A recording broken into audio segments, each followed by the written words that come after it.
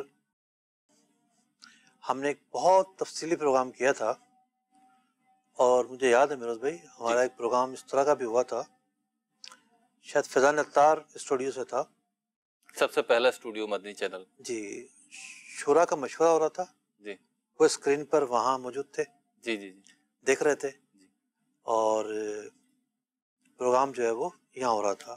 اب وہ یا تو موبائل پر تھا یا پھر کمیٹی پر تھا، تو کمیٹی پر ہم نے 1 سے زیادہ پروگرام کیے ہیں۔ کمیٹی کیا ہوتی ہے کہ ہر مہینے سب افراد پیسے ملاتے ہیں، اور ہر مہینے کسی ایک کا نام کھلتا ہے، اور جتنے پیسے ملائے ہوتے ہیں یا ہونے ہوتے ہیں، اگر 2 سال کی کمیٹی ہے اور سب نے اتنے ملانے ہیں تو اتنے پیسے ہر ایک کو ملتے رہتے ہیں۔ سب کو پتہ ہی ہے، اب اس کی میں وہ لگے بندی اور قیودات کے ساتھ کیا تعریف کروں، اور ہر مہینے سلسلہ چلتا رہتا ہے۔ یہ کمیٹی ہوتی ہے، بی سی بھی کہتے ہیں، کمیٹی بھی کہتے ہیں۔ سادے انداز پر رہ کر یہ کمیٹی ڈالنا درست ہے، لیکن کچھ کمیٹیاں وہ ہوتی ہیں بولی ڈالی جاتی ہیں کہ جب بھی جس کی نکل گئی اب بولی لگائے۔ اگر 2 لاکھ روپے کی نکلی ہے تو جو کم کی بولی لگائے گا اس کو دی جائے گی۔ 1,90,000 میں لینا چاہے، 80,000 میں لینا چاہے، اس کو دی جائے گی۔ اب اگر 1,80,000 میں کسی نے لی ہے، 20,000 روپے بچ گئے، ٹھیک ہے، وہ پھر تقسیم کر دیے جائیں گے۔ صحیح، یہ سودی معاملہ ہوگا، اللہ اکبر۔ تو یہ سود کا ارتکاب ہوگا، پیسے کو پیسے کے بدلے میں خریدا گیا ہے، کمی بیشی کے ساتھ اور ادھار کے ساتھ۔ تو سمپلی جو کمیٹیاں ہوتی ہیں وہ ڈالی جا سکتی ہیں۔ ٹھیک، مفتی صاحب ایک سوال یہ ہے کہ اگر کسی کا مالی حق دبایا، مثال کے طور پہ جیسا ابھی پیچھے ہمارا سوال آیا تھا دودھ دہی کے حوالے سے کہ جی وہ کم تولتا ہے، تو آپ نے ارشاد فرمایا تھا کہ جی وہ پھر جو ہے نا وہ صدقہ کرے اتنا مال۔ تو اگر اس کے جس کا مال دبایا ہے، بھلے اسی بات کو ہم لے لیں دودھ دہی والی کی، کہ جس کو کم تول کے دیا ہے وہ پرٹیکولر ہے، وہ پتہ ہے کہ اس کو میں نے اتنا کم دیا تھا، تو اب اس کو دینا ضروری ہوگا؟ دیکھیں، مختلف نوعیتیں بنیں گی، ٹھیک ہے، مختلف نوعیتیں بنیں گی، کیا صورتحال ہے کہ اس کو ہی دینا ضروری ہے کہ نہیں ہے۔ ٹھیک، مختلف نوعیت ہوں گی۔ اگلی کال دیجیے، آخری کال شامل ہے، سلسلہ کرتے ہیں۔